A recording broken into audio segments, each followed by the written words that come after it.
Welcome in, latest episode, that SEC podcast. I'm your host, Michael Breton. Go by SEC Mike on the Twitters. Let me know if you can hear me. Let me know if you can see me. I want to do a little bonus episode. I've been meaning to do a power ranking show for a little while now, and what better time than right after the NFL draft? Because now that the draft's over, we can kind of officially shift gears. Spring football's over, so these are the first power rankings since post-spring. And hell, I was just kind of bored on a Saturday night, and I figured I'd kick back with the cousins.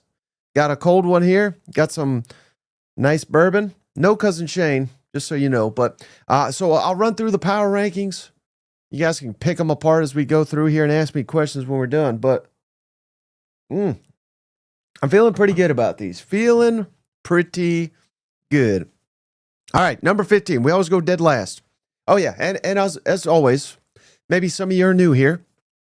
Maybe you just discovered us since last season, but I only have one criteria for these, just one. If Team A meets Team B on a neutral field, who's winning? That's what I'm going off of, and that's it. So I'm not putting, this is 2025. This ain't 2024.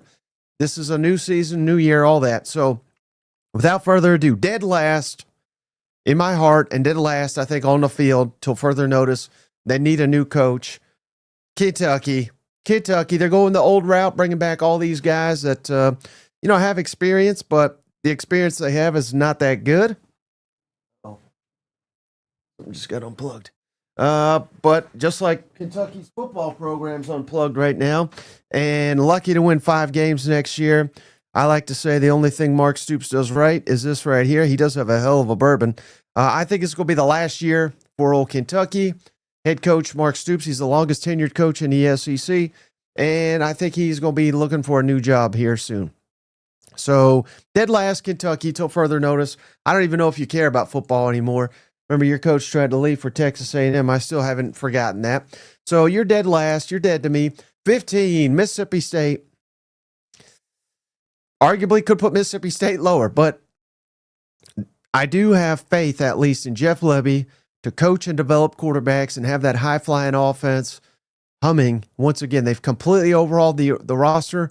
I don't know why they didn't do this the year prior. That would have probably been a better strategy. I'm not even convinced Jeff Lebby's going to stick around much longer, but while I question him as a head coach, I have no questions about him being an offensive mind. And even last year with Michael Van Buren, a true freshman, they showed promise. Of course, he's gone, but they got Blake Shapen back. As long as the defense has got somewhat of a pulse, Mississippi State's going to be better this year. It's still a really uphill climb. And I really think 15 and 16, they're kind of like a league of their own right now. It's in a league you don't want to be in the SEC. Let's waste no more time on those two until they actually deserve it. Number 14. I struggled with this because I am a fan. I like the way the program's going, but we gotta see it again. Give me Vanderbilt, 14. And I feel dirty saying that because they proved a lot better last year. But again, this is 2025, and we got to see them do it once again. They're not going to sneak up on anybody. And this year, the schedule's a little bit more daunting. Let me throw it up there. I mean, I think there's a real possibility that old Vanderbilt stumbles out the gate. Not the first game against old Charleston, whatever. They'll kill them. But at Virginia Tech, that's a tricky game. At South Carolina. And then Georgia State right out there. I mean, again, I'm not trying to project ahead, but I don't have a ton of confidence in Vanderbilt being, just some elite program now. They got to do it again. Love Diego Pavia. Love the tight end. But I'm keeping them right there until further notice. Number 13, Arkansas Razorbacks. I love the coaching staff. I think Taylor Green's one of the best players in the entire SEC, but can he stay healthy? And what does he have around him? I think those are real question marks for Arkansas this year. So right now I got you at 13. I don't think many people have high expectations for your program, nor should they really. Love Sam Pittman. I don't know if he is even a mid-tier coach in the SEC at this point in time. I hope I'm wrong, but I like it, both his coordinators. And the coordinators have done wonders there previously with with Barry Odom and Kendall Browse. Can Bobby Petrino and Travis Williams, can they do it what they've done? I mean, it's a tall task because I don't care how good of a coach you are. If you're deficient overall in the roster, overall talent is not where it needs to be. So Arkansas, I got you 13. And I feel pretty confident about that. Maybe even flipping them with Vanderbilt at this point in time. Now, here's where I'm going to lose some people, but I've already lost Cousin Shane probably. Tennessee, number 12. Oof. Playoff to number 12. Oof. I'm not feeling good about this. The only thing we can say great about Tennessee is the schedule. I mean, yeah, they do have a schedule that could get you to 9 wins, could get you to 8. Again, this ain't the schedule game. This is if Tennessee were to meet, let's say, South Carolina on a neutral field, who am I picking? Right now, I have Tennessee as the 12th best team in the conference. And that may sound crazy, but, I mean, they have almost nothing back on offense in terms of key contributors from last season. Nico, that's obvious. But across the offensive line, replacing 4 or 5, and the one guy they are bringing back, Tennessee fans unanimously hate, they hate, hate's a strong word. They thought Lance Hurd was a joke. He was overpaid, and they wanted his ass benched. That's your main lineman you got back. A guy you would have, I don't know if you would have been happy to see him leave, but he was massively disappointing last year. You lose the SEC Offensive Player of the Year at running back. Receiving course, totally new. You bring your tight end back. He suffers a devastating injury in spring, and he may miss. I don't know if he'll be back for the start of the season. You bring back an All-American at corner. He tears his ACL. They just had several linemen off the defense drafted. Now, I know the defense of line is not like completely barren or anything, but that's going to be tough to replace as well. I don't know. I'm not feeling good about Tennessee right now. So I got them number 12. And yeah, I think Josh Heupel's an elite coach. He's got to prove it this year, though. If they get to 8-4, I think that's maybe his best coaching job with this roster that he's got coming in this year. Number 11, Missouri. Could have one of the better defenses in the entire conference, but what is this offense going to look like without Brady Cook, Luther Burden, Theo Weiss? I don't know. That's one of the biggest mysteries in the SEC right now. So Missouri, I like what they did in the portal, but this is a kind of like a make it year or prove it year for old offensive coordinator Kirby Moore. He lost a lot of his mojo, I thought, last year. Hugely disappointing. Remember, we were the people out here saying Missouri's a lock for the playoff. I know Drink said they were close there at the end, but not really. This was far from a playoff team. But if they hit at the quarterback, maybe they can get there again because they did do a hell of a job in the transfer portal. They're just kind of an unknown.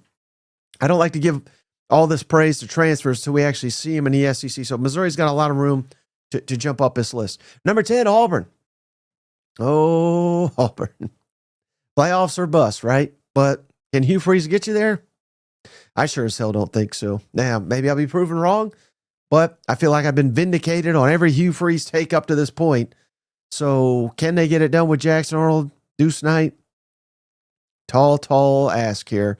If we had a qualified head coach, if we had an elite head coach, maybe this team would make a playoff run. But I don't think so the way it's constructed right now. That Baylor game, tricky as hell. Could derail the entire season. Hell, Oklahoma too. I mean, that's all of a sudden. We'll get to Oklahoma here in a minute, but that's not a layup. Hell, neither is that A&M. I mean, all these games are tough. So Auburn, till further notice, I got you at number 10. Now, here's one. Fans are going to be pissed, but I think this is fair. We're going to do a whole draft breakdown show with Cousin Shane tomorrow, but one team that really had a great NFL draft was probably not a team that many were expecting to have a great draft, and that's the South Carolina Gamecocks. Shout out, how about this stat? I retweeted it. See if I can find it real quick. South Carolina, I mean, they had They had 5 players drafted, which, again, not a crazy amount, but check this out. Of the top 50 picks in the NFL draft, 24 of them came from 6 schools. And it's a lot of the usual suspects, right? Ohio State just won a championship. Texas, one of the best now in the country. Michigan won a national championship 2 years ago. Georgia, always in contention to win a national championship. Oregon just won the Big Ten, went undefeated. And South Carolina. So those are your schools that produced half of the top 50 prospects in the NFL draft. South Carolina's an outlier there. So they lost some high-end talent is the key that I'm trying to point out there. Can they replicate that? Can they just, I know they go to the portal. I know they draft and develop. They do a hell of a job down there. But can they replace all that? How does Sellers may be this guy that everybody hypes up, and he can't quite live up to it? They still don't have receivers down there that I think are upper echelon in the conference. I don't think they have a really outstanding running back. And everyone off their defensive line, aside from Dylan Stewart, just got drafted in the NFL, as well as a linebacker and a safety. That was a high-end pick in the NFL draft. Can South Carolina just snap their fingers and replace those guys? I don't know. I think that's a huge, huge question mark. And that's why I've got South Carolina number 9 in the SEC Power Rankings. How about Ole Miss, number 8? Now, they lost a ton to Jackson Dart. Shout out to him going in the first round. Walter Nolan also in the first round. But no one is replacing more than Ole Miss. We've hammered that point home. Now, you could also argue no one attacked the portal as well as Ole Miss, even though there are a couple contenders for that. But how good? Everyone's anointing Austin Simmons. He's probably going to be fantastic. But is he going to be fantastic right out the gate? Or is it going to take him a couple weeks? I don't know. I mean, that's the $1 million question right now in Oxford. And let's say he's $1 million, but after losing so many pieces around him, can he really elevate essentially in an offense that is replacing more production than anybody? Man, he would have to be a hell of a player to elevate that team right out the gate. And I'm not saying by November, I'm saying by late August, early September. Very, very difficult. So I got Ole Miss 8. I got Florida number 7. And this is assuming DJ Lagway is healthy and plays. If he does, I mean, I may have Florida too low here at number 7 in the SEC. Defense took major strides at the tail end of the season. Can they carry that over? They gave old Austin Armstrong the boot. Great move there. Bring back old Ron Roberts at defensive coordinator. I think that's one of the first really good moves that Billy Napier made. We just got to clean up special teams, get Lagway healthy. They have all kinds of weapons down there, a lot of young talent at running back, at receiver, at tight end. Florida, I think, is going to be very, very, very good this year. I may even have them too low at number 7. So one team that I've left off here that I haven't got to yet,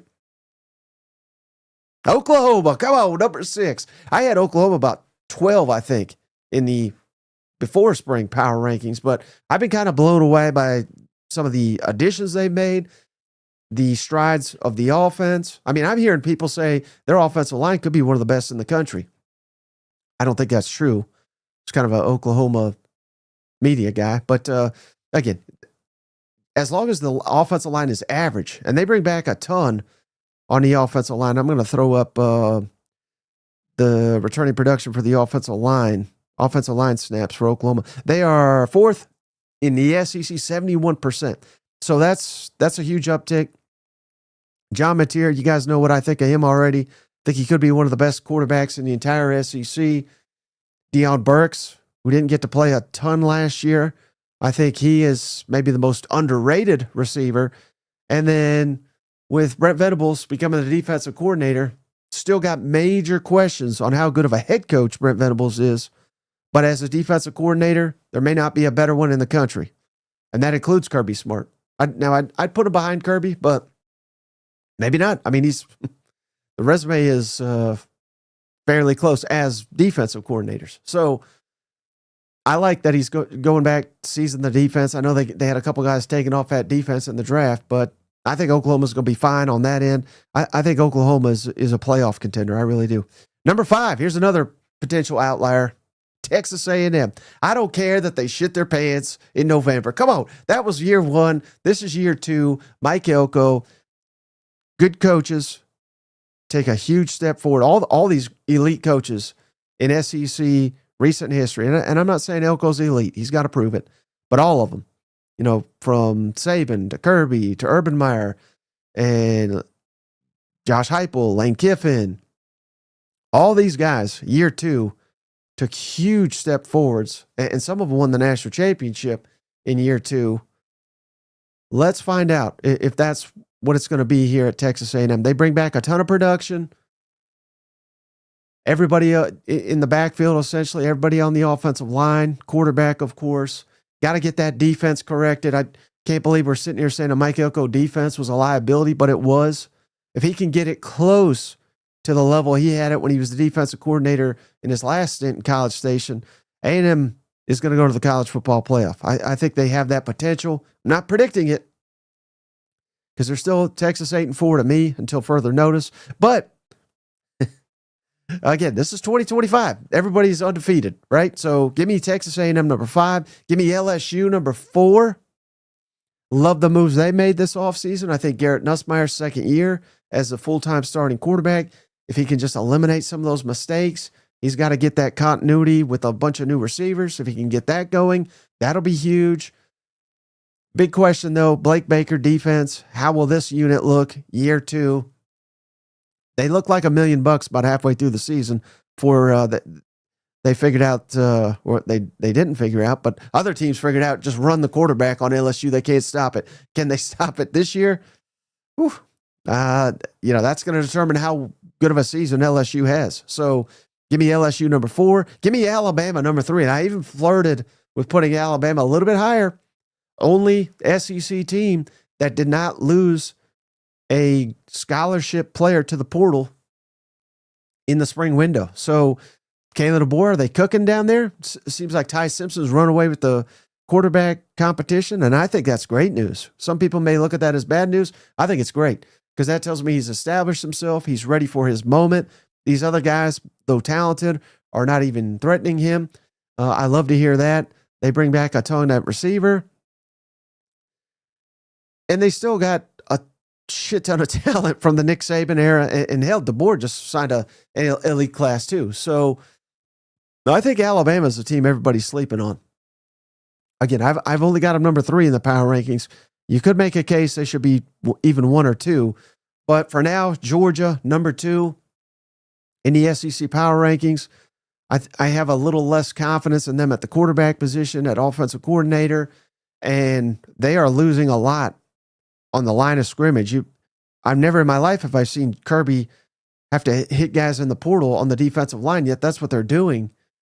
Now, it's probably because they lost about 37 guys to the NFL draft, but I'm used to Kirby and company just going to recruiting and replacing those guys. Next man up. I don't know that they have the next man up right there in Athens, so I'm kind of weary of Georgia. And again, when I say weary, we're used to them being foregone conclusion. Going to win the SEC, going to compete for a national championship. Are they still at that level? Probably. And hell, I got them number 2 in the power rankings, so I still think they are. But there's more doubt in my mind than ever before, I think, with the Georgia Bulldogs. And that's a big reason why I have them number 2 and not number 1, because I have no doubt that Texas is going to come on in here and whoop all our asses. Arch Manning, Sarkisian, God's gift of football throwing, God's gift of coaching football, apparently. They just got 12 guys drafted in the NFL. I don't even think they're going to miss those guys. I mean, hell, their quarterback went in the 7th round. But no, seriously, they've attacked the portal, the spring portal window, and got a lot of key pieces. And apparently they're just paying out their ass to anybody and everybody that is interested to come and to go play down there. I think Texas is going to reload. So I can't wait for week 1, Texas at Ohio State. It's probably preseason number 1, preseason number 2 going head to head. So Can't wait for it. Liquid said Arch Manning just won the Stanley Cup, while Army says he gonna shit the bed. And I just love how split people are on Arch Manning and what he could be this year. But I think he's going to be just fine. And in fact, I think he's probably going to be an upgrade over Quinn Ewers. And I think you saw that. Again, the draft, we shouldn't look at the draft and then say, well, Quinn Ewers, he sucked because he went 7th round. But, and that's not what I'm saying here. But I think, kind of like Shedeur Sanders, the hype was not matching the production, if that makes sense. And Arch will bring more, I think, to the Texas offense. I think he's clearly more talented than Quinn. They couldn't keep Arch off the field this year in a lot of crucial situations, including playoff games against A&M. I think old Arch is going to light it up. George says he'll take DJ Lagway versus anybody. I'm right there with you. I got DJ as the number 1 quarterback in the SEC, even over old Archie. Anything else? All right. I feel like I've been talking, because I have, for over 20 minutes. This is a lot easier to do with Cousin Shane, but got any questions for me here as kind of wrap this one up? Thomas says Nico's better learn from Shedeur. That certainly crossed my mind. I wonder how much Nico's draft stock is affected. Again, I didn't think this stuff behind the scenes really affected him. I mean, I think if you're an elite player, they'll take you, but I think Shedeur just proved otherwise.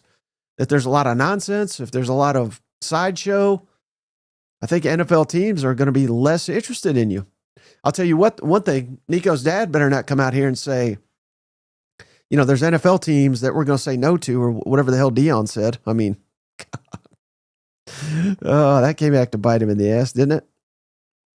Cousin Jesse says, Texas the best team money can buy. That's true, but it's all legal now. So I think Texas is going to buy itself a national championship before long. I mean, they're knocking on the doorstep. Liquid says he's watching DJ Lagway highlights from last season, and some of the stuff he did was Mahomes-esque. Crazy arm angles and escaping the pocket. And you got to remember, DJ was just a true freshman. Thrown into the fire because the starting quarterback got hurt. So, I mean, I think he's seriously talented. Jesse Sewell, Heisman, best quarterback in the SEC, could be. He looked like it last year at the end of especially when he put the team on his back and almost, not single-handedly, but basically single-handedly beat Clemson. The defense stepped up there with an interception there as well, as I recall. But again, they're losing their tight end. They're losing Rocket Sanders, who was so valuable to South Carolina last year. Have they replaced those guys? I don't know. Cousin Todd says underestimating the Gamecocks. Maybe. I think that is. I think that's the preferred spot though for the Gamecocks. When they're hyped up, they don't live up to it. When they're disrespected and underrated, they seem to exceed expectations. So, Cousin Joshua says Bo Prabula clears the ball.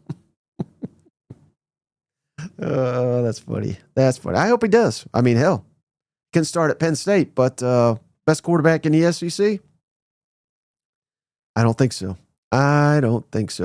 Zach says Shedeur's interviews must have been absolutely god-awful.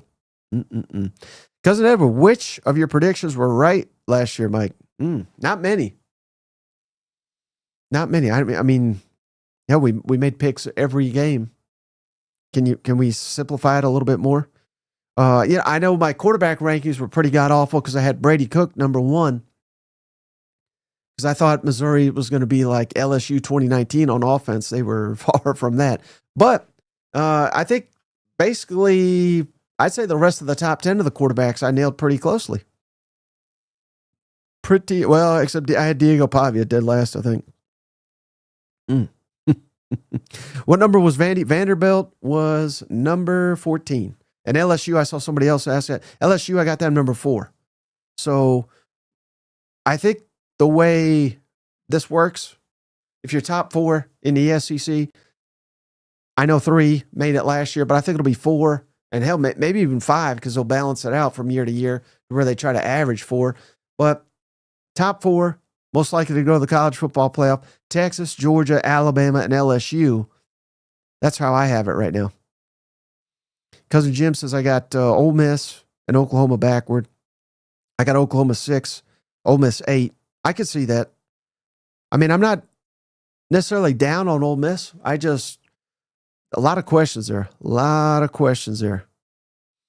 Can we get the list? Yeah, appreciate you. Cousin Matthew, can we get the list? All right, real quick. Let's run it down real quick. Number 1, Texas. Number 2, Georgia. Number 3, Alabama. Number 4, LSU. Number 5, Texas A&M. Number 6, Oklahoma. Number 7, Florida. Number 8, Ole Miss. Number 9, South Carolina.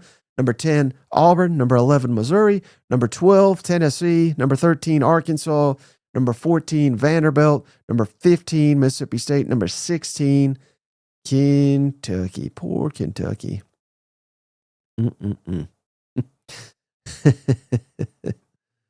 All right. I think we're about 30 minutes in here. Any other questions before I jump off here? Again, Shane and I will be back tomorrow to recap the draft. And we got a couple interviews that are going to be dropping here soon as well. But Matthew says his feelings have been hurt by Missouri. And this is a good one from Cousin Tyler. Still got Texas over Georgia. How many times we got to teach you this lesson? That's a fair comment. But again, this is 2025 power rankings. So what you did in 2024 is meaningless. This is neutral field, Team A versus Team B. You're telling me if Georgia and Texas met Atlanta, I don't even call that a neutral field. Let's say they played in Nashville. How many people are putting money on Georgia to win that game? I think most people would. I think most people would bet on Texas. I could be wrong, but how about real quick? I saw someone there. They're mad. Colin, Tennessee 12th. Ouch. I love the show, but that's hard to hear. I think it's accurate. I think there's just too many unknowns with Tennessee, particularly on offense. And remember this, I think Josh Heupel's an elite coach. I think he's top 10. I don't even think it's debatable that he's a top 10 coach. But where he has been struggling lately is his offense. I mean, even the most diehard Tennessee fan, I think, would admit that. Now, I know the running game's been elite, but with 4 new offensive linemen, new quarterback, new receivers. I mean, how much confidence do we have in Tennessee's offense to be equal to last year even? I mean, I think it's going to be worse than last year on offense. They would have to take a step up on defense, and I don't know that they could because I think they were a top 10 defense last year, maybe even a top 5 defense. So can they do that again? Maybe. Stevie, what team is most likely to fall or jump? Great question. Let's say most likely to fall. It's always A&M. I'm probably hyping them up like we do every offseason. They don't deserve hype, but we do it anyway. So I got A&M at 5. They're most likely to plummet down the rankings. Most likely to jump up, either South Carolina at 9. Or how about Auburn at 10? Maybe I'm dead wrong about Hugh Freeze. I mean, he's a hell of a guy. He would never blame anybody or do anything, like call an escort 100 times. I mean, this is a quality guy here. So I could be dead wrong about old Hugh Freeze, even though it's everything I said is well documented. But maybe I'm wrong. That could be the team that I'm way wrong on. Cousin Patrick said you gave Tennessee 12th, and Cousin Shane said he's not showing up. All right. Well, hey, so I hit 30 minutes here. I think that's gonna do it. Just wanted to do a quick one here. Wanted to do a post-spring SEC Power Rankings. We got a lot of fun stuff coming on the channel. So if you're not already subscribed, hit that subscribe button. Won't cost you a thing. Like, share, all that jazz. We would appreciate it. And again, Shane and I will be back 7 o'clock Eastern, 6 Central, Sunday night. And we'll probably have a interview dropping Sunday morning. We'll see how that one performs, dropping one on a Sunday morning. So check that out. Until then, we appreciate each and every one of you. We'll catch you on the next one. Hey, buddy, this beer's for you, Mike, and Cousin Shane. That SEC podcast loves the Pirate, and the Pirate loves that SEC podcast. Hail